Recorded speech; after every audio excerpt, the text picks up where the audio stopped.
दिवसभर त्याला ती नोटबुक घेऊन तुझ्या मागे पळावं लागतं की बेटा चिकू अभ्यास करून घे, अभ्यास करून घे. अभ्यास करायची बोंब नाही द्यायची, फक्त खेळायला पाहिजे.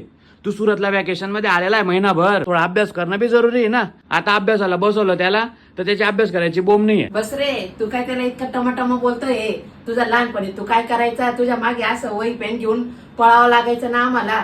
जेव्हा अभ्यास करायला सांगायचो तर तेव्हा तू असं बसायचा ना, असं मान दुखते, पाठ दुखते, पोट दुखते असं बहाणा करून लगेच झोपायची तयारी करायचं. तुझी 7ची शाळा राहायची, तुला 6 वाजेपासून उठवायचं.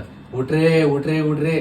5:45 वाजता तुझी तयारी राहायची नाही. कधी कधी बिना आंघोळ करायला शाळेत चालला जायचा. आणि त्या लहान लेकरूला काय दमटून राहिला एवढा. तुला धुळ्याच्या एसएसएफएस कॉलेजला इंजिनिअरिंगला टाकलं होतं तर तू कॉलेज सोडून द्यायचा आणि क्रिकेटच्या ग्राउंडवर क्रिकेट खेळायचा. एकदा तुझे पप्पा कॉलेजला गेले, तिथे त्यांना कळालं का 30% हाजरी कॉलेजला आणि 70% हाजरी क्रिकेटच्या ग्राउंडवर. आणि तुला तर लाज वाटायला पाहिजे होते अजून. मस्तपैकी तिथेच कॉलेज आणि त्या कॉलेजच्या बाजूलाच ग्राउंड आणि दिवसभर ग्राउंडवर क्रिकेट खेळायचं. पण त्या कॉलेजच्या सरांना माहिती सुद्धा पडू द्यायचं नाही का तू दिवसभर इथे राहतो. मग ते टॅलेंट होतं माझ्यामध्ये. काय टॅलेंट होतं तुझं. तो तरी भरपूर चांगला आहे. या वयामध्ये त्याला निदान कमीत कमी भरपूर जमतंय.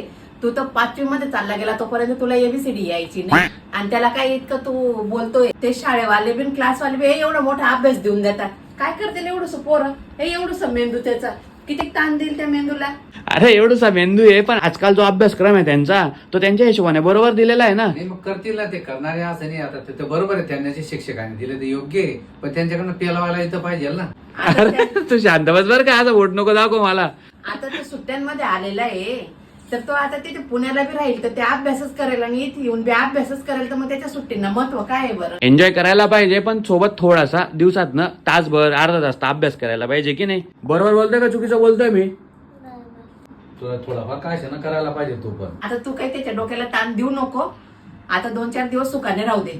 तो पुण्याला गेला की त्याचे मम्मी पप्पा घेतील त्याचा अभ्यास. आईने सांगितलं ना. मी तर याचं भविष्य बघत होतो, यांनी माझा भूतकाळ दाखवून दिला.